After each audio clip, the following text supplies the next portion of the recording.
Welcome to the new semester and online presentation for the Introduction to Social Work. That's Social Work A206. My name is Bill Galic. I'm a licensed clinical social worker in the state of Alaska. Although I no longer live in Alaska, I'm now living in Northeast Indiana as of about a year ago. But I spent 28 years living in Alaska, much of that time working for either the mental health system or for the state of Alaska and Child Protective Services. Shortly after I arrived in Kenai, where I had lived, I had the opportunity to join the faculty as an adjunct faculty member at Kenai Peninsula College, teaching sociology, social work, and human services courses. And I've been able to continue doing that for quite a number of years since, about 25 years actually. 6 or 7 years ago, I began teaching for the University of Alaska Anchorage on their social work faculty, and I've been teaching this course and a couple of other introductory courses for the Department of Social Work there ever since. So I just want to tell you a little bit about myself, but first, before I do that, I want to mention to you that I'm using a new program for recording this presentation, and unfortunately, I don't think I have any editing capabilities to go back and take out some of those things that I know I do that are kind of irritating, like the and the lip smacking occasionally and things like this. So I want to ask you to forgive me for that, particularly if you're listening on headphones. Sometimes those kinds of noises can be real distracting. But I'm using the Keynote in my Mac, and I've been switching over gradually from PC programs to Mac in the last year. And this is actually the first time I've recorded a full presentation on Keynote. But I can't find any editing function. I think probably iMovie is the place that I'll be able to do that, but I don't have time to explore iMovie yet, so I'm just going to go forward with this and hope you'll bear with me if there are things that ought to be edited out still in the video. So in any event, a little about myself. Some of you already have had classes with me and may know this, but for those of you that don't, I actually retired from active social work other than teaching in April of 2014 after 40-some years in the field. I had a bachelor's degree in social work from Michigan State in 1974 and a master's in social work in 1983 at Florida State University. Mostly my practice has been focused around working with children and families in one way or another. Spent a few years early in my career working in food stamps and public assistance programs in Central Florida. Moved over and worked in Child Protective Services for about 4 years there, carrying a caseload of abused and neglected kids and their families. Went to work in Orlando at a children's home there, a rather large facility called Great Oaks Village at the time. I believe now it's the Orange County Department of Children's Services, and that program has expanded far beyond even what it was when I worked there. But when I left in 1987, we had, I don't know, 8 or 9 different cottages and programs housing something to the tune of 150 kids on our campus. It was really quite a facility, and I grew a lot in that job. While I was working at Great Oaks, I went back to school, and that's when I got my master's degree. And when I returned, I was made supervisor of counseling services for the campus, and so I managed those counselors who were working with the kids in each of the cottages. But prior to that time, I carried a caseload of mostly ungovernable teenage boys in their behavior treatment program there. In 1987, I moved to Alaska, went to work for the Central Peninsula Mental Health Center, which nowadays is called, I believe, Peninsula Community Health Services, PCHS. It's gone under a number of different name changes and those kinds of things over the years. But for about 7 or 8 years, I was an outpatient therapist, again, primarily focused on working with children and families, but also doing a number of different things, including working with adult and adolescent sex offenders on an outpatient basis. In 1995, I went to work for the state of Alaska, supervising the Child Protection Unit in Kenai, and I continued doing that for the next 19 years until I retired at that time. As I mentioned, I'm still teaching and living in Northeast Indiana. I've been able to continue teaching, I'm happy to say, even though I'm out of state, and hope that the university will continue to permit that. So far, so good. In addition to this, I have adopted 3 boys as a single dad over the years. I have hosted 9 different foreign exchange students for a year at a time, mostly from Europe and one from China. And I've also volunteered as an area representative for other children placed with different families in the Kenai area through the Youth for Understanding program, sort of like the contact between the program and that kid. And just to kind of give him an extra resource, basically, as they continue their placement away from their family. And also volunteered in the Big Brother program both in Florida and in Michigan when I was in school at Michigan State. So I bring a variety of background experience to this particular class and to others, and I think I'm fairly well equipped to address the many different fields that the social work profession offers to particularly someone, a student, as you begin to look at the possibility of career in social work. There's almost an endless number of different kinds of jobs that you can have in the social work field, and it's one of the things I think is most exciting about the field. Other information about me is visible there here in this slide. There's 2 email addresses for me. The university prefers that we use the university address. However, I can tell you that my frontier.com address, which is my personal email address at home, is private because no one else sees the email coming in there. And so you can be rest assured of your privacy at either email address. Likewise, leaving messages on my phone. The first number is my cell phone, and for those of you that have to pay long distance charges on a hard line or a cell phone, that's a Alaska local number that I'm going to retain at least for the time being. The other is my hard line, which I still have in Indiana, and so that might be a long distance charge for you, perhaps not. But you should feel free to contact me in any of those by any of those means. I think probably the most reliable and the quickest way is to contact me through email, because I check my email quite regularly, and I am going to be checking the frontier.com email more frequently than I will be the school email, just because I'm on frontier.com more frequently. Now I want to talk a little bit about what the texts are going to be for this class, and there are 2 different books that we use, and this one here is really the primary text, and in many respects is the text that I use, that I organize the class around, and this is Morley Glicken, and it's always a mouthful for me to say that. Morley Glicken, who is the author, and this is the second edition of his book, Social Work.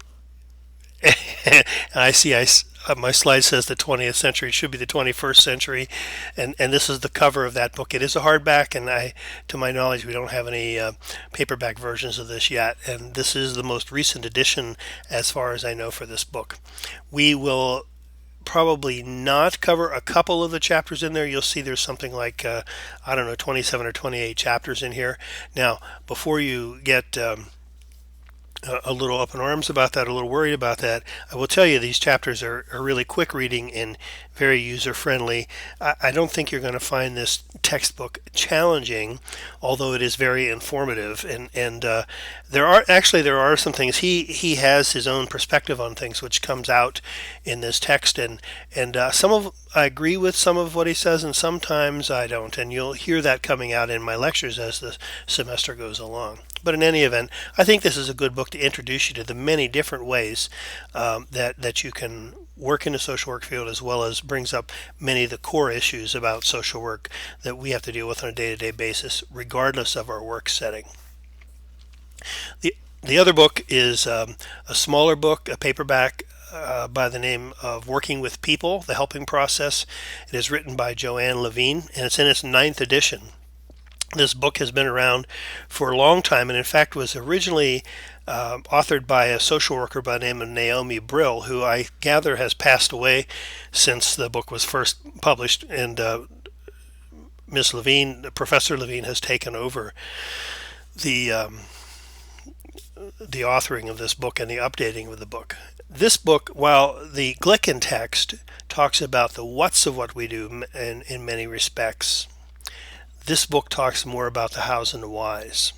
And I really like this book because it brings, in addition to information that Glicken presents to you, it also brings to you a lot of things to consider in terms of values and feelings, and both ourselves and our clients, and so on. And so you're going to find that this is a really good book to combine with the Glick and text. And again, is an easy read, and one I hope that you'll want to keep with yourself over the years as time goes on, because this is a book you may find yourself referring back to in many respects. So again, the Glick and text and the Levine text are the two books that we'll be working out of during the semester. If you don't have them, please go ahead and get them ordered as soon as possible, because reading, actually, you'll see in the syllabus, the first chapter of Glicken's already, I think, assigned for this week. So get on it and get these books ordered as soon as you can, please. Now I want to go through the syllabus with you and really talk a little bit more about what's in there and why it's in there, so that you have a sense of what to expect in the next semester. So if you look on the top of the course menu in Blackboard, or actually it's right below the top, you'll see syllabus there. And if you click on syllabus, it will open up several pages. The first page having a link, which you can again click on and download a Word version, a doc version of the syllabus, which I strongly encourage you to print and keep a hard copy handy. This is sort of the Bible of what to expect, and it spells out a lot of the expectations of the course, all of which you're really responsible to know. Now, the syllabus itself has grown quite a bit in the last few semesters. You probably noticed that, because we have some new requirements in terms of what we put in the syllabus and how it's presented. So you'll see a more standard formatting across your classes, but you're also going to see a lot of other information that might not have been in my syllabus to begin with. So you'll find my stuff in there, and most importantly, you're going to find week by week the assignments and the topics that we're going to be covering, and also how those assignments relate to the learning objectives. So please look through the syllabus carefully, and if you have any questions, be sure to let me know. Now, one of the things I want to point out to you is participation, and this is stated a couple of times in the syllabus, that the frequency of your participation, and I will add to that the quality of your participation, is graded. And so read about that in here as well. This is an online course, but Blackboard gives me the opportunity to figure out when you're participating and when you're not, and for that reason, I think it's worth being very familiar with this, because I can and do continue to use participation as a part of your grade. You are going to be earning points through the participation/attendance function. You will have weekly discussion boards, usually one a week. In a few weeks, there will be 2 discussion boards. And as you see at the bottom, the second discussion board, or either one of those 2 discussion boards, really gives you an opportunity to earn an extra 10 points, so that you can earn up to 30 extra credit points by the end of the semester if you do all of the discussion boards and fulfill the requirements of the discussion boards fully each week. Now, people ask about this, and well, which one is the extra credit one, which one's the required one? You can do either one. It really doesn't matter. The total points is the thing that's going to determine your score. In addition to that, weekly you have a journal entry. Now, the difference between the discussion board and the journal entry is, first of all, content, because a discussion board, you're going to be talking with your other students in the class, or discussing with other students in your class a topic question that I give you to consider. And there are certain requirements for this. I'll get into that in a moment as to how you go about doing that. But this is the discussion board is an open forum, so everybody can read what you write, and you respond back and forth to your classmates. You will find me chiming in on the discussion boards from time to time, but I would tell you I will not, as a rule, make my presence very large in the discussion boards, because the idea for me is this gives you a chance to talk with your classmates about the issues. I am, however, reading and monitoring, and will respond from time to time to certain things in discussion boards. So please understand that this is a part of your grade, and this is really talking this over with these topics over with your classmates, and some of the questions that I pose is one of the best ways you go about learning, and the wheels are turning in your head, because everybody has different ideas, and I like everyone kind of knowing what their classmates think about certain things. Now, the journal is different in that instead of responding to a topic, you're going to be taking an issue that you choose from the current events, whether it be in the newspaper or magazines, or it's on the web, or it's on the news and TV, or something happening out your front door, something that relates to the topic of social work, human rights, and diversity issues, and those kinds of things that we're going to be covering in this class. So you're going to summarize that article. You'll cite the article and give me a brief summary of it, and then you give me a reaction to it of a certain length. And then that is posted in your journal. And that is just between you and me. And the reason for this is, first of all, to give you an opportunity to communicate with me more or less privately. Nobody else in the class sees what you write. And if you have, well, a reluctance to be open about certain things in an open forum, you can feel like you can be more open in a private forum with me. This is what this is for. This is sort of also an opportunity for you to bring up any issues that may be troubling you, or connecting personal things in your life to the topics we're talking about, or whatever. So there's a lot of different things you can do with this journal entry, knowing that it's just going to be you and me. So this gives you an opportunity. For instance, if it was during break at class, you come up to me and say, can I spend a few minutes with me? I need to talk over something privately with you. This is your journal opportunity, among other things. So that is also worth 10 points a week. And so theoretically, there are 14 opportunities plus 3 extra ones for the discussion boards, and there are 14 opportunities for journal entries. You don't have a journal in the first week. You do have a discussion board in the first week, and so actually you have 15 discussion boards, but any event, 280 points generally allotted to discussion boards and journal. Group site check-ins, we'll be talking about that a little bit later, but you have 2 of them, each worth 20 points.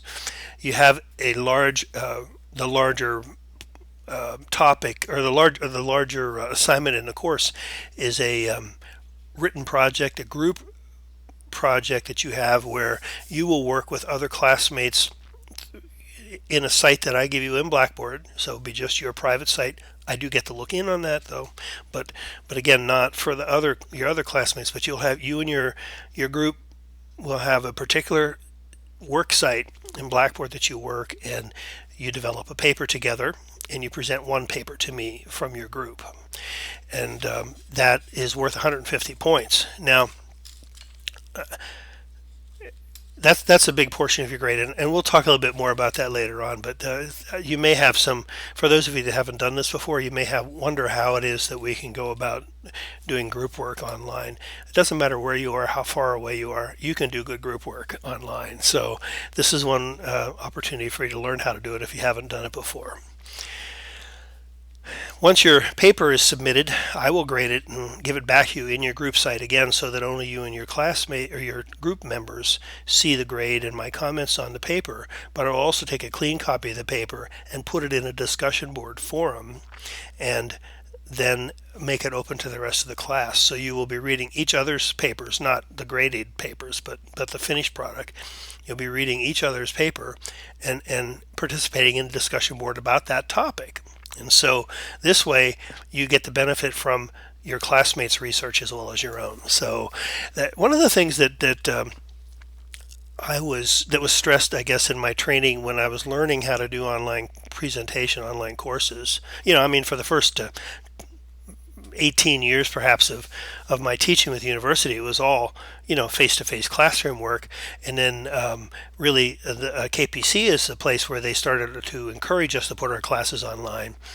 And so we've had training in this, and one of the things they tell us is it's very important that students have an opportunity to interact with me as well as to interact with each other on a regular basis. And so your group work is really a great way to get to know each other and to know a few students better than you might otherwise, as well as the discussion boards and journals and different kinds of things. And the discussion board where you get to read each other's paper, I think is just a great way for you to share what you learned. It's sort of like if you did a presentation, but here you have everybody chiming in and talking about about your topic as well.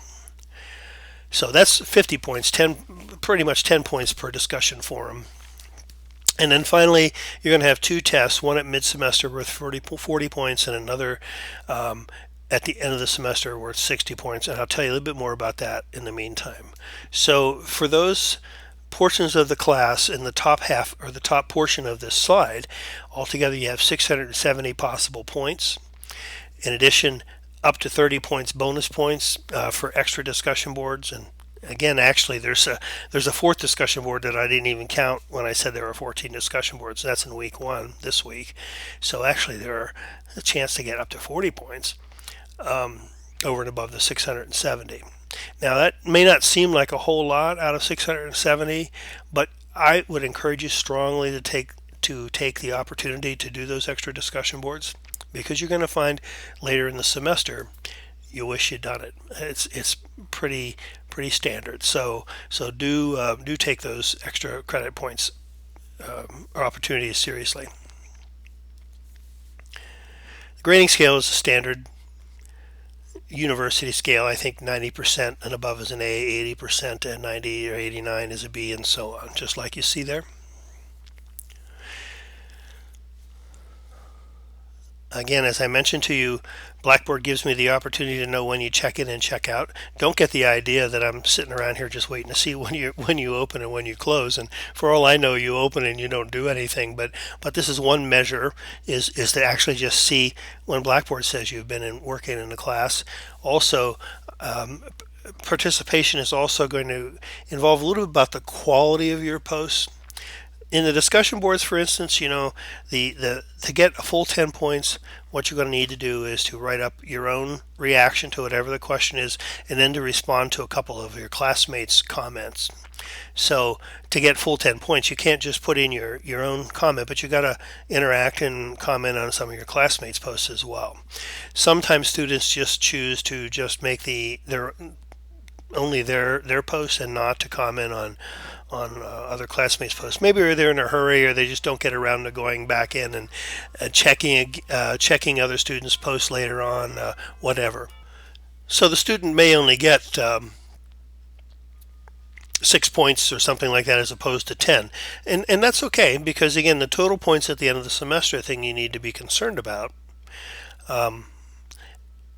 And to get an A, you don't have to have that full 670 points, of course. But if I see, like, over a period of time, like week after week after week after week, somebody isn't really going in and responding to classmates' posts but just doing their own post, that's going to reflect in their participation as well. So it isn't, and that you're making quality posts. I get a sense that you are participating in the class and all its activities. That's where you get your full 50 points there. It's not just whether or not you check in.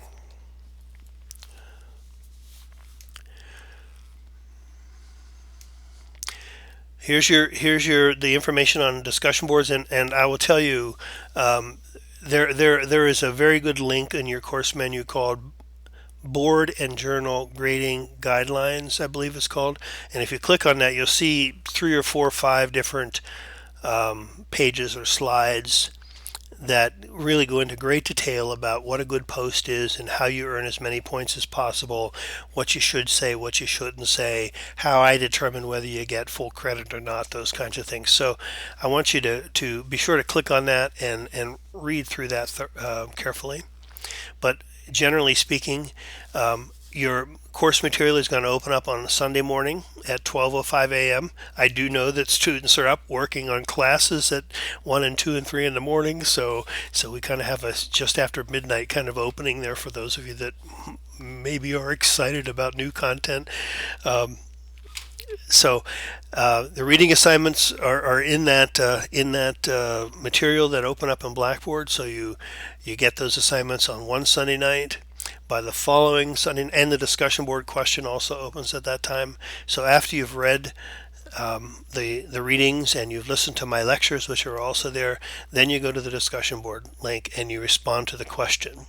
And you should have that original post, your first post, made by the Sunday night following the opening, so that by the next Sunday night you have your original post in. And then you have another 4 days in which you can go back and read some of your classmates' posts and respond to their posts at least twice by the following Thursday night. And then I will go in and most likely will grade discussion boards then the following weekend. So I wait until everybody's done everything before I go in and grade the discussion board. So if the question comes up in the reading assignment, say on February the 7th, you make your original post. And I say here that you post 2 original responses. That should be just 1 original response. And there's no 2 questions. There's only 1. I just didn't clean this up well enough. I tried. But in any event, you make your original post on the 7th. You post your original response by the 14th, the following Sunday. You respond to 2 classmates' posts by the following Thursday, the 18th. And then I will grade over the following weekend, February 20th. So your original post plus 2 responses. And your original post, by the way, needs to be a minimum of 150 words. I encourage you to write more. That's not a lot, 150 words. But if you're writing posts that are significantly shorter than that, you'll lose some points for that. But your original post and 2 responses, they do not have to be 150 words, but they need to be meaningful. So don't just say, yeah, I agree, or no, I don't think you're right, and leave it go at that. But talk about why you agree, or what your thoughts are, what your reaction is to what your classmates said. Those kinds of things. Don't just make a yes/no kind of a response. So your original post plus 2 responses will earn you the 10 points. Remember, this is a public post, so everybody can read what you write. Then there's this current events post, which I call the weekly e-scrapbook journal. And this is a brief summary of the current event, whatever it is that you pull out. You should give me the source. So tell me where it's coming from and what the date is of the publication, or when you saw it on the web, or where it was on television, or whatever. And then a brief summary of what the article said. Okay, doesn't matter. And then your response should be, again, a minimum of 150 words, a response that is a reaction to that. Now, your response itself should be 150 words minimum. That 150 words doesn't include your summary, okay? Because I'm interested in knowing what's going on inside of you in regards to that topic, what you think of it. And again, because this is a private post, you have an opportunity here to maybe be a little bit more straightforward about things, or to raise up some sensitive issues that perhaps you don't want to in a public forum, or whatever it might be. So this is also 10 points a week. And this is a current events issue project, so really don't plan on going back later on and filling in a bunch of journals at one time. You should be doing this throughout the semester. I want to know that you understand how what we're studying ties into current events. So again, this current events post is really not just about any old thing. I don't want to know about who won the NCAA football championship, or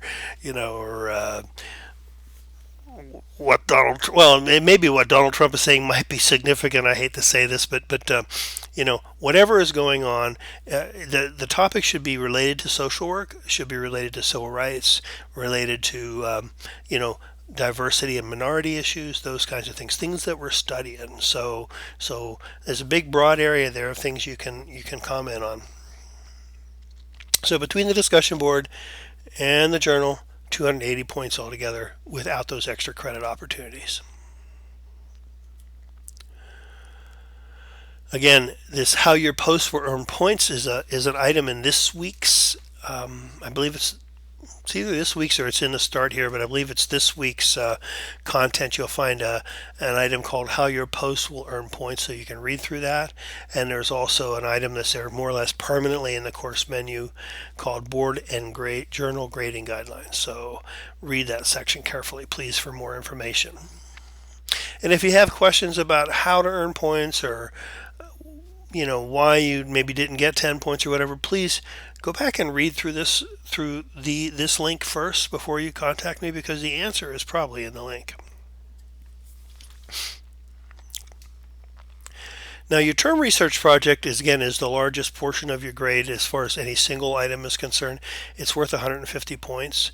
And in this particular class, what we study is we look at diversity issues. And so you and a handful of other classmates will be assigned to a certain minority group, and asked to research certain things related to that minority group and the issues that are faced, perhaps to give us their history and implications for social work practice that go into work with this particular group. There'll be more about that later on.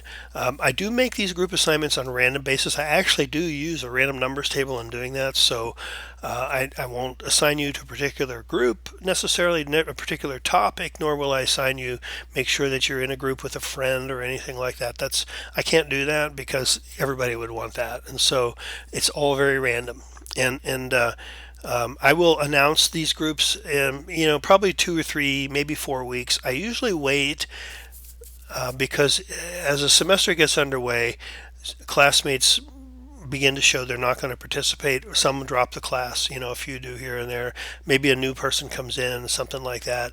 And so until I've seen who's really working here and who's not working, who's dropping, I'm not going to form these groups.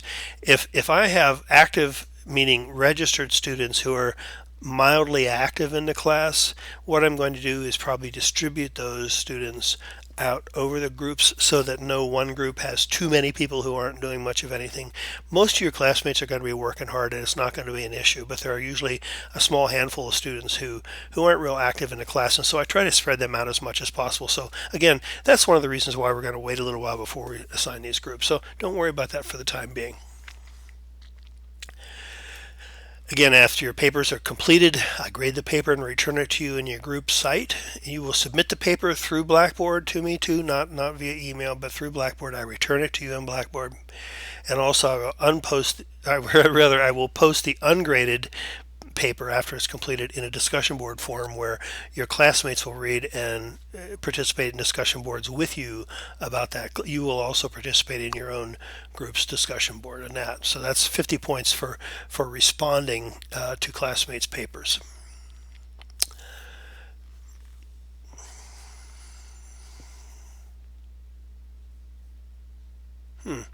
Okay, something I didn't mention here that I want to mention before I leave is the group check-ins. I don't have a slide on this.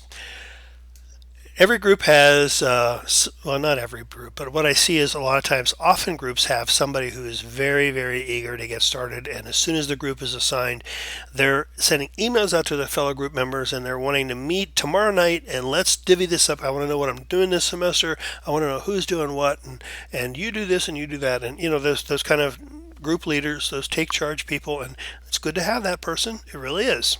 On the other side of the coin, we have in many groups students who I'll get to this when I get to it. I got other things to do right now. Let's see, this is due on such and such a date. I have 3 other papers due before then, so I'm not even going to pay attention to this until those 3 other papers are done. And some people are just plain deadline workers. And so that drives group members crazy, these procrastinators. And so I will get emails sometimes and I do encourage you to let me know if people aren't participating. And I'll get emails from students sometimes saying, I'm having a lot of problem in the group with so-and-so who isn't responding, or who said they were going to do such and such, and she hasn't submitted her stuff, and should I go ahead and blah, blah, blah, blah. Again, this is addressed in the well, there's actually going to be a link that's going to say, I think, group project grading guidelines or something like that. It's addressed in there too. When there's a person who just isn't doing what they're supposed to do. The thing is, there's all sorts of people who participate in classes, and I have 2 thoughts about that. One of which is we need to be as tolerant as possible without being walked all over. So I don't want you to maybe if there's 5 people assigned to a group and 2 of them aren't working, it's not fair for 3 people to do all the work and all 5 get the credit. So I do want you to let me know if people aren't participating. I really do. But by the same token, not everybody is ready to start right away. And so the people who have this need to really get things organized and get going really quickly may need to relax just a little bit for the group. Likewise, those procrastinators need to not procrastinate for this group, because other people are depending upon your contribution and want to know that they can count on you. And so please be considerate of each other in this group project, and more about that as time goes on. So the group check-ins, this is why I came back to this slide, is I have built in, and I don't have the dates yet, but when I announce the groups, I will tell you what the dates are. There will be 2 dates during the period of time between the time the group project is assigned and the time you turn it in, when you have to check in with your group in Blackboard. And I will go into your Blackboard work site, and I will look for evidence that each of you have checked in and done something, with the group, done something significant, and made yourself available, those kinds of things. I need to see your name in the Blackboard site. Now, if you send an email and you start texting back and forth and you meet and have coffee at Starbucks and everything and you're working on a class, that's great and I'm happy for it, but it's not going to show up in Blackboard and you will not get credit for those check-ins. So again, more on this later on, but this is to make sure that while those procrastinators are kind of checking in, and if you don't, you're going to lose points. If I don't see you, you'll lose 20 points. It's worth 20 points if you're checking in and doing something meaningful. So that's twice during between the time the group is assigned and the time you turn in your paper. But more about that later. Testing. 2 tests. Again, as I mentioned, these will be multiple choice tests. I make these user-friendly. You do not have to go to any kind of testing center. You don't have to have a proctor. You can have your book open and work out of your book. You sit right at your computer and do it. The only thing I ask of you is please do your own test. I have no way of knowing, really, but it's not. I just think, it's sort of the honor system here is do your own work in this test. I'm making it easy in every other way. When you take the test, it will be timed. So I think the 40 question test, you have an hour to complete. And so you really need to have read before then, because even working out of an index, that's not going to be enough time to answer 40 questions, even if they're multiple choice, if you want to get it right. And so you're going to be better off if you read the material clearly. But in addition to that, if you are unhappy with the results of your first test, you can go back and take the test a second time. Now, Blackboard has this randomizing feature to it, so no 2 people are going to have the same test. And if you go back to take the test a second time, you're going to get a different test. You might see a few questions repeat itself, but I have a pool of questions, and every time somebody takes a test, Blackboard randomly picks questions from that pool, and that's your test. So everybody gets a different test, and every time you take it, it's a different test. So just be aware of that. But when you can take the test a second time, not more than 2, and the higher of your 2 scores is the one that is kept in the grade book. So that's to make it easy for you. But the test is open on a certain date, Thursday of one week, and it closes the Sunday of a week and a half later. So it's open for 11 days. And you have to take the test during that period of time. Take both attempts during that period of time. Once that test is closed, it's no longer available and you forfeit the points. So you'll have ample notice in Blackboard when the test is available. So be sure that you take the test during the window of opportunity. That says 50 points. It should be 30 points. I didn't catch that, but there's additional discussion boards and weekly content. Now the course is going to open to announcements in Blackboard. And when it does, you should make sure that you check.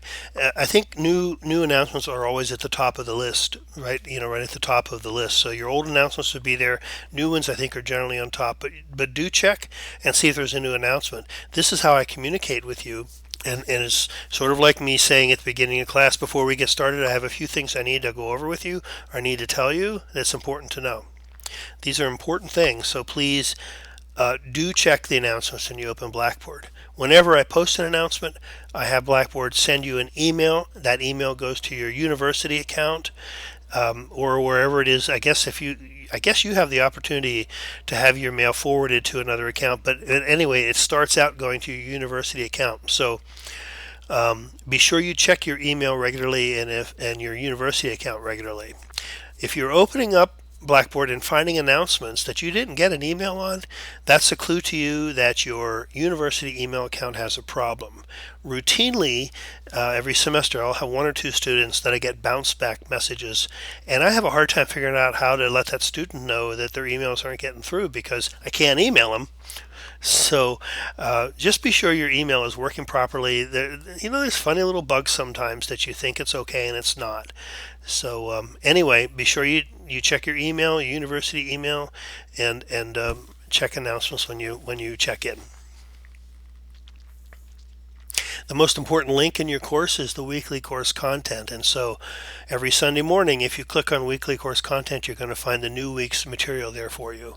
I had a student once, this is several years back, who was taking an introductory course, said to me about 5 weeks into the semester, I didn't realize there was like more than one slide in your weekly course content. And all I do is, my weekly course content opens up with something I've written and closes with something I've written. But all the stuff that's really like the meat of the assignments and the lectures are all in between. And I don't know, it may say something about his commitment to learning that it took him 5 weeks to get around to say, hey, this doesn't seem right. But in any event, there are several slides, and you want to make sure you see every slide. Generally speaking, also between the course menu and your window where you're looking at content in Blackboard, there's a little gray bar that runs in between those two things. If you click on that little gray bar, it will expand and you'll see an outline of what's in that week's that week's content, so that's one way of making sure you see everything. But generally speaking, your weekly course content will open with a slide or two that I've written. Then there will be a slide about what your learning objectives are for the week. Then there will be a slide that gives you your reading assignments during the week. Then there will be slides with lectures, and usually they're going to be 2 or 3 lectures, sometimes a little bit more maybe every week. They ask us to make more lectures with shorter time, so it's just easier for you to digest them. Otherwise, you'd have like 2.5 hours of a lecture that just it's just not very friendly that way. So you'll see several slides of shorter duration. Now, some of them aren't going to be so short, but shorter than they would be.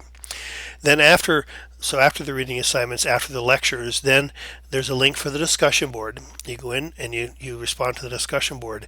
You'll have to use the browser back button, I believe, to get back into the course. Then there's a link for your journal. You go in and you do your journal, you come back. You'll see another slide with copies of the PowerPoints or keynote slides from that week. And then a closing slide that I have written again to kind of summarize everything about that course or about that week's content.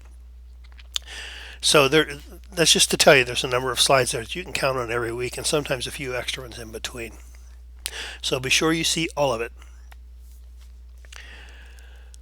If you haven't taken an online course before, this may be a new concept to you, but Netiquette is sort of the set of rules they have for behaving properly online.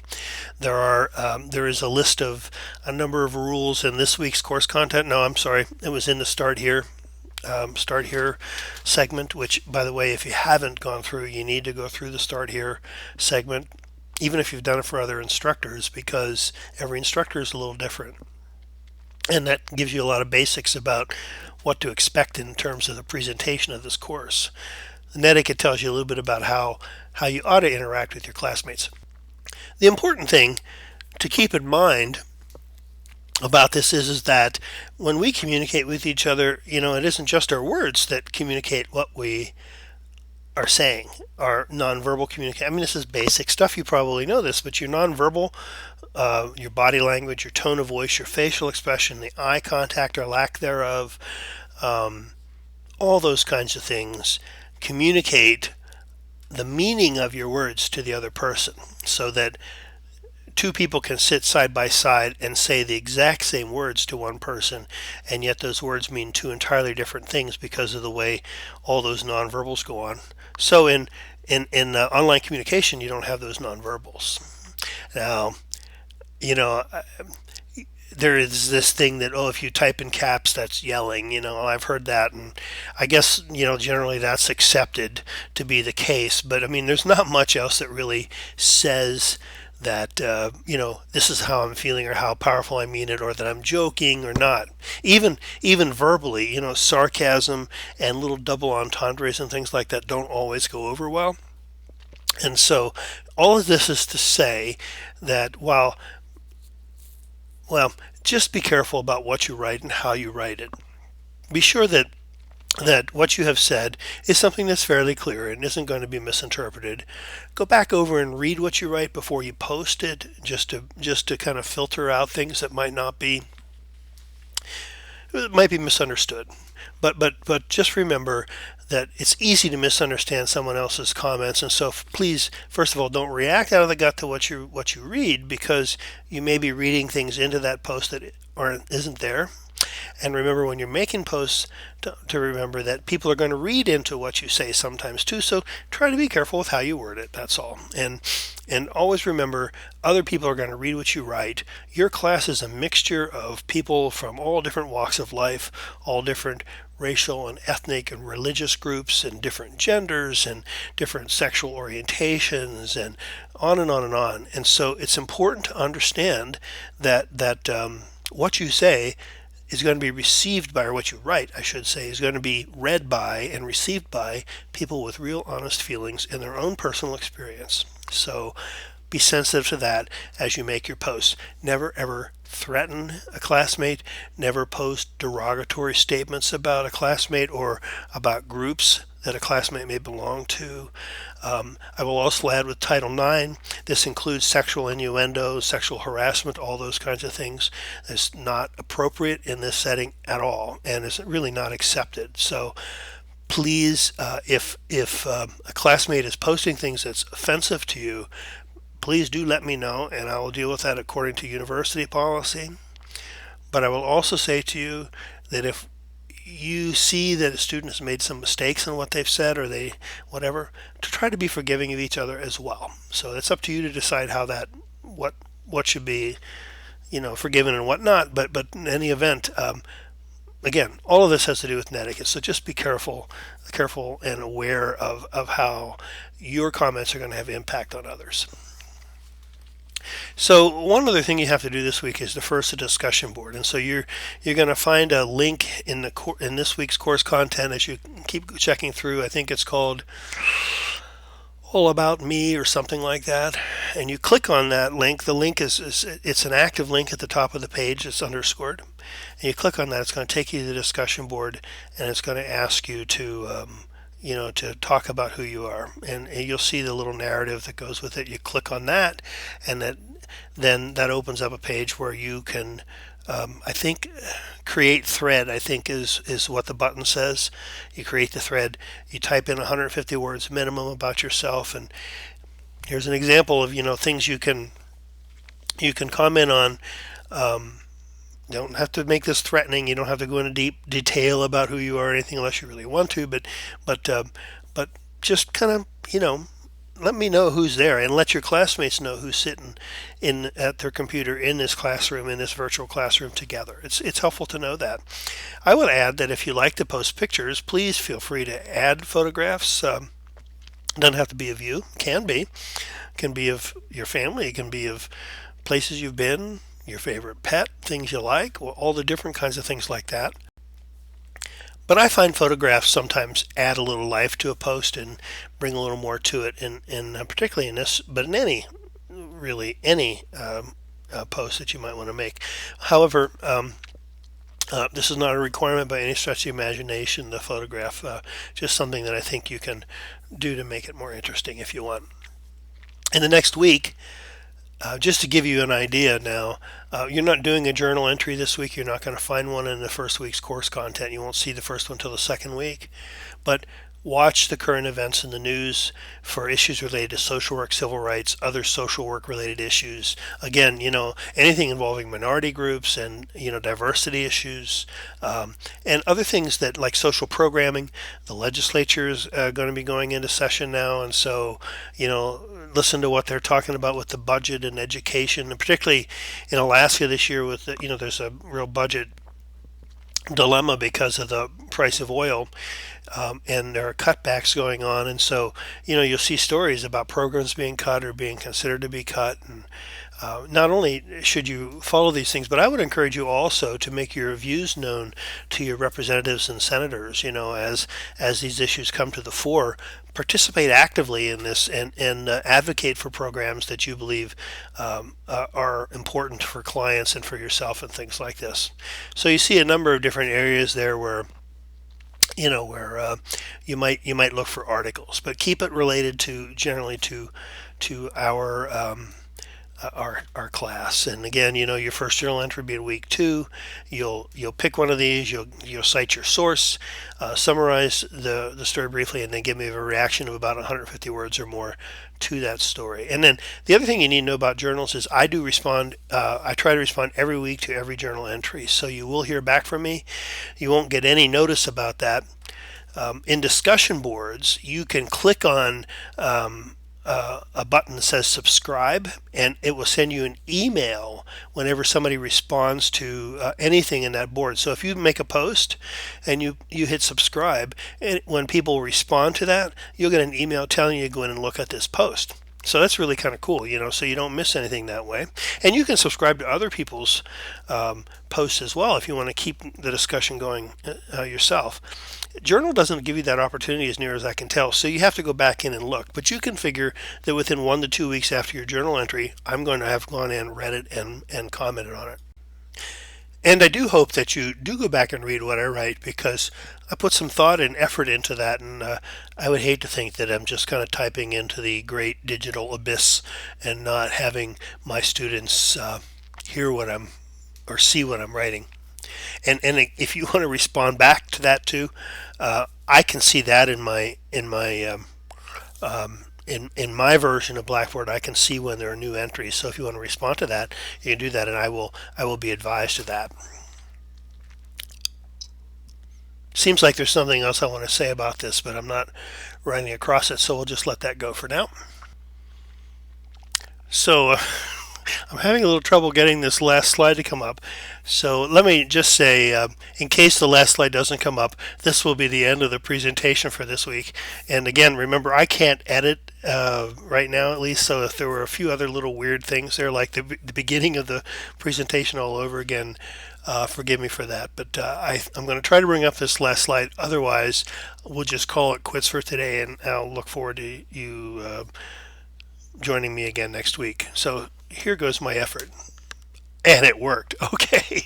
And I just wanted to kind of close with, actually it's a quote that I have somewhere else in one of my classes too. It's just something that I think is really worth considering as we go into this whole notion of social work, and why should we be in this field? And the kind of jobs I've had, like for instance in child protection, people have asked me, why on earth would you want to do something like this? And my response has always been, well, somebody's got to do it. And to a certain extent, that's true. And it isn't to say that I didn't find reward in the work. I did, and it was difficult work. And sometimes the difficulty of the work was the reward for me, just because I felt like I was really participating in something that was a worthy and just cause, even if other people didn't always appreciate what I did.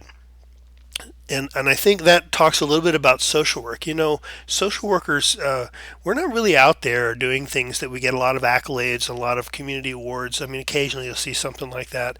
We don't get, we don't get medals of freedom or anything like this. And a lot of times we're putting ourselves in situations, sometimes even life-threatening situations, but certainly situations that can send us home with a lot of burdens of worries and everything like this. Managing that is something that's going to be a very important part of your professional life. And actually, I think we talk about this later in the semester. But for now, I just want to kind of close this week's lecture with a thought by Albert Schweitzer, who was this. He was a philosopher, but he was a scientist of some sort who spent years and years and years in Africa, I believe, and I may be getting him mixed up with somebody else, but in any event, was a renowned thinker when he died in the mid 1960s. And Schweitzer said, "The final decision as to what the future of a society shall be depends not on how near its organization is to perfection, but on the degrees of worthiness of its individual members." I believe that those of us in the social work field contribute to our society in such a way that is very worthy. And I believe your involvement in this profession is something that gives me hope for the future. And I hope that as we work through the material together this semester, you find a lot of reasons why you want to stay in this field. So until we talk again, thanks for joining me, and again for bearing with me through this little experiment in slideshow making.